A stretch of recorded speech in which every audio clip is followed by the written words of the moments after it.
আমি সর্বপ্রথম এই এত সুন্দর একটা অনুষ্ঠান করার জন্য আমি আন্তরিকভাবে ধন্যবাদ জানাই যুবদল, স্বেচ্ছাসেবক দল, ছাত্রদল সহ সবাইকে, আমার ভাইদেরকে, আর আমার মঞ্চে যারা উপস্থিত আমার সিনিয়ররা, আমার ভাই মাহাদি, আরও যারা যারা আছেন সবাইকে আমি অনেক ধন্যবাদ জানাই।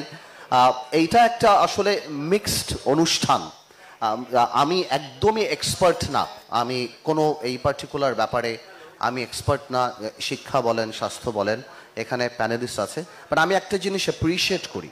আমি যেহেতু 17 বছর যাবৎ আমি যে রাজনীতি করছি, কিভাবে করছি, আমি শিওর আপনারা তো আমাকে দেখেন গত 17 বছর যাবৎ। আমি দেখছি যে গত 17 বছরে কিন্তু তরুণ সমাজ বলতে পারেন 170 বছর সামনে এগিয়ে গিয়েছে এই মোবাইল ফোন অনেক কিছু, বাট রাজনীতিবিদরা কিন্তু কোপ আপ করতে পারেনি। এ কারণে কিন্তু রাজনীতি ইয়াং জেনারেশন করতে চায় না, কারণ রাজনীতিবিদরা তাদের কথা বলে না।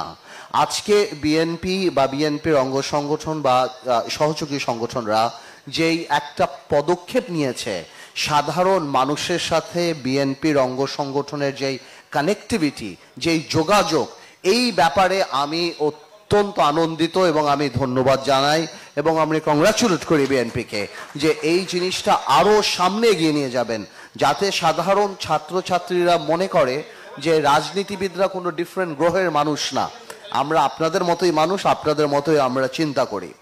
আমি আরেকটা ব্যাপার একটু বলতে চাচ্ছিলাম, সেই ব্যাপারটা হলো আমরা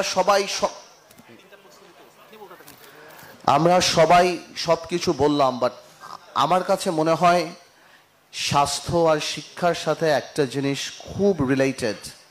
আমি জানি না, আমরা হয়তো মিস করে গেলাম এটা নাকি, বা আমি বিএনপিকে বলবো এটাতে এমবার্ক করার জন্য, ইম্পর্টেন্স দেওয়ার জন্য, কারণ BNP today is the voice of the nation. BNP শুধু আমাদের ভয়েস না, সারা বাংলাদেশের মানুষের ভয়েস। সেটা হলো তরুণ সমাজে মাদকের প্রভাব। অনেকে লজ্জায় বলে না, অনেক পরিবারে কথা বলে না, কিন্তু আমার হিসাবে 25 থেকে 30 লক্ষ ছেলে বা মেয়ে ডাইরেক্টলি বা ইনডাইরেক্টলি মাদক দ্বারা প্রভাবিত সাংঘাতিকভাবে, কিন্তু কেউ কোনো কথা বলে না। এক একটা নির্বাচনী আসনেও যদি প্রতি বছর 1000 করে মাদক আসক্ত হয়, তাহলে মাথায় রাখতে হবে 3 লক্ষ বছরে মাদক আসক্ত হয়, এবং অ্যাকচুয়ালি সংখ্যা কিন্তু এর চেয়ে অনেক অনেক বেশি। সো আমার মনে হয় প্রত্যেকটা জেলাতে বিএনপি ক্ষমতায় আসলে জানি ড্রাগ রিহ্যাবিলিটেশন সেন্টার বানানো হয়, সেই ব্যাপারে আপনারা একটু চোখ দেখবেন, এবং আন্তর্জাতিক মানের ড্রাগ রিহ্যাবিলিটেশন জানি হয়, এবং যারা ড্রাগ ইউজার, যারা অ্যাবিউজ করে ড্রাগ, তাদের প্যারেন্টস, তাদের যে পিতামাতা, তাদেরকে জানি শিক্ষিত করা হয় এই ব্যাপারে। প্রত্যেকটা স্কুলে জানি ড্রাগ রিসোর্সেস থাকে, ড্রাগ হেল্পিং সেন্টার থাকে, যাতে ছোটবেলা থেকেই বাচ্চাদেরকে, আপনি বক্তব্য দিতে দেন, আপনারা করছেন প্রত্যেকটা জায়গাতে জানি, প্রত্যেকটা স্কুলে জানি এই ধরনের ব্যবস্থা থাকে। আমি জানি সারা বাংলাদেশে আপনারাও কিন্তু উপলব্ধি করেন যে এই জিনিসটা আমাদের অনেক বড় একটা সংখ্যার তরুণ সমাজকে কিন্তু একদম নষ্ট করে দিচ্ছে, এবং এটাই হলো কিন্তু আমাদের ব্রেইন, ইয়থ।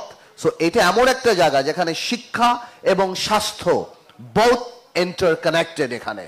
সো আমি মনে করি, আমি বিএনপিকে আমি অনুরোধ করব, আমি BNP acting chairman Tarique Rahman সাহেবকে অনুরোধ করবো, যেহেতু আমি যেভাবে বললাম যে আপনারা ভয়েস অফ দ্য নেশন, আপনাদের রিসোর্সেস আছে, আমরা আইডিয়া দিব, এবং উই আর থ্যাঙ্কফুল যে আপনারা, যে আমার এক বোন বলে গেল যে বিএনপি বহুদলীয় গণতন্ত্রে বিশ্বাস করে, আমাদেরকে যেটাকে ডেকেছেন, আমাদের ওপিনিয়ন আপনারা গুরুত্বের সাথে নিচ্ছেন। 31 দফার সময় বা বিভিন্ন আন্দোলনের সময় আমাদেরকে যে আপনারা কাছে ডেকেছেন, আমাদের কথা শুনেছেন, এই জন্য আমরা আন্তরিকভাবে আপনাদের কাছে কৃতজ্ঞ। কারণ আমরা যদি এই কথাগুলি হয়তো আপনার মুখ থেকে বের হওয়ার, আমাদের মুখ থেকে বের হয় অবশ্যই এক কথা না, বাট আমরা মনে করি কার মুখ থেকে বের হলে এটা বড় কথা না, জাতি উপকৃত হবে সেটাই আমাদের কাছে বড় কথা, বিকজ আমরা সবাই একসাথে কাজ করব সেটাই। আরেকটা জিনিস আমি ছোট্ট করে বলি, যে জিনিসটা আমি একটা একটা ছোট্ট উদাহরণ দিয়ে আমি শেষ করে দিব আমার কথা। সালাউদ্দিন ভাই আছেন এখানে। আমার কাছে এক সময় এক চাইনিজ এক ভদ্রলোক এসেছিলেন, ওকে, চাইনিজ একটা অফিসিয়াল একজন ভদ্রলোক এসেছিলেন। ক্যাজুয়ালি আমার সাথে অনেক কথা বলার এক সময় আমি ওনাকে জিজ্ঞেস করেছিলাম, আচ্ছা আপনারা কপি সব কিছু বানান কেন? যে কোনো কিছু আপনারা কপি করে ফেলেন, আপনারা এগুলি করেন, নৈতিকভাবে কি আপনাদের এটা খারাপ লাগে না? উনি প্রথমে আমাকে জবাব দেয় নাই, পরে উনি আমাকে একটা কথা বলেছে, কথাটা খুব গুরুত্বপূর্ণ। উনি আমাকে বলেছে যে আমেরিকার হার্ভার্ডে মেডিকেল যে বইয়ের দাম $1000, আমার গুয়ানজোর একটা গ্রামে সে বইয়ের দাম $10। আমরা মনে করি টাকা পয়সা শিক্ষার কোনো প্রতিবন্ধকতা হতে পারে না। তো সুতরাং আমাদেরও এটা মাথায় রাখতে হবে যে টাকা পয়সা জানি শিক্ষার প্রতিবন্ধকতা না হয়। ঢাকা সিটির ইংলিশ মিডিয়াম স্কুলে যাদের অর্থনৈতিক কোনো ধরনের অভাব আছে তাদের সন্তানও পড়তে হয়, দরকার পড়লে কোটা সিস্টেম করতে হবে যাতে সবাই সমান লেখাপড়া করতে পারে। শুধু এই একটা কথা না, এছাড়া আরো অনেক কথা আছে। আমি মনে করি বিএনপি যদি আমাদের কখনো ডাকে, আমাদের কাছে এরকম অনেক আইডিয়া আছে যেটা নিয়ে আমরা শেয়ার করতে চাই। হোক না হোক আমাদের কাজ বিএনপিকে বলা, যেহেতু আমি আগেও বলছি এখনো বলছি, জাতি বিএনপির দিকে তাকিয়ে আছে এবং আমরা সবাই বিএনপির সাথে মিলে কাজ করছি, আন্দোলনে ছিলাম, ইনশাল্লাহ সামনেও থাকবো।